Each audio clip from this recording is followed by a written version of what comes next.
Eskalasi gelombang protes terhadap jalannya roda pemerintahan Provinsi Kalimantan Timur, Pemprov Kaltim, masih terus berjalan. Usai mendatangi kantor Kejaksaan Tinggi, Kejati, Kaltim pada Kamis, 21 Mei 2026, pagi, ratusan massa yang tergabung dalam Aliansi Perjuangan Masyarakat Kaltim, APMK, langsung bergerak dan menduduki halaman kantor Gubernur Kaltim di Jalan Gajah Mada, Samarinda, pada siang harinya. Massa yang diperkirakan berjumlah sekitar 600 orang ini tiba menggunakan kendaraan roda 2 dan roda 4, dengan dipimpin langsung oleh sebuah mobil komando. Setibanya di area kantor Gubernur Kaltim, massa aksi terpantau sempat tertib melakukan istirahat makan siang dan ibadah salat sebelum melanjutkan orasi utama mereka.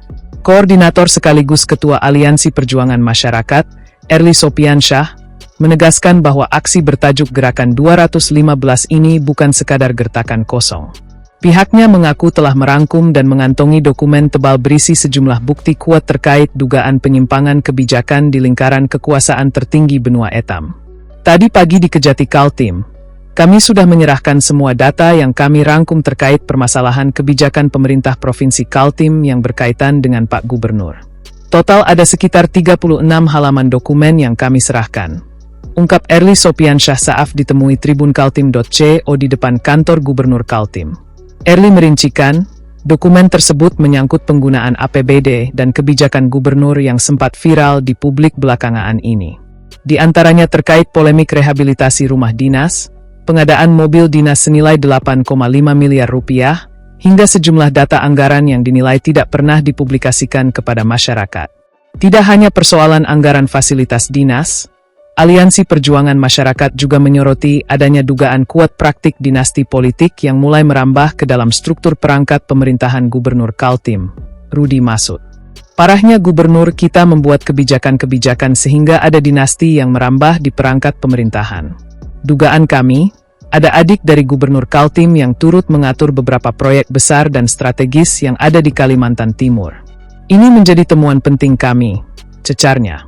Sebagai representasi masyarakat, Erly menyatakan rasa kecewa dan malunya atas sejumlah blunder kebijakan yang dilakukan oleh orang nomor 1 di Kaltim tersebut, termasuk dalam beberapa forum nasional di depan jajaran kementerian. Dalam aksi di kantor Gubernur Kaltim ini, Aliansi Perjuangan Masyarakat membawa 2 tuntutan diplomatis namun tegas yang dialamatkan langsung kepada Rudi Masud. Massa mendesak agar Gubernur Rudi Masud memilih opsi mundur secara terhormat demi kebaikan nama baik Kaltim di tingkat nasional.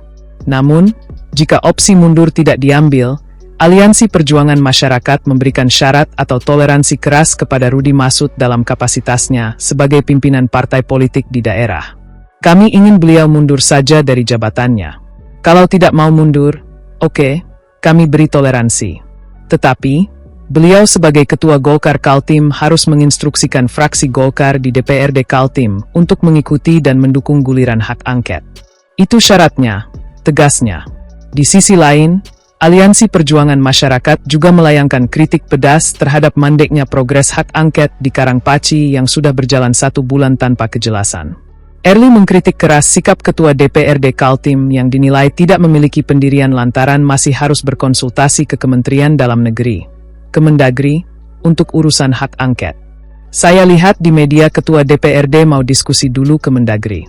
Saya kira, seharusnya menjadi Ketua DPRD itu sudah paham mekanisme. Kenapa harus konsultasi dan tutup rapat pikiran lagi dengan Mendagri? Seharusnya dia langsung bersikap. Ini menunjukkan tidak ada pendirian sebagai Ketua DPRD Kaltim. Masyarakat bisa menilai sendiri kualitasnya, tutupnya. Hingga berita ini diturunkan, ratusan massa Aliansi Perjuangan Masyarakat menegaskan akan tetap bertahan di area kantor Gubernur Kaltim dan mendesak untuk masuk guna menyampaikan tuntutan mereka secara langsung kepada Gubernur Rudi Masud.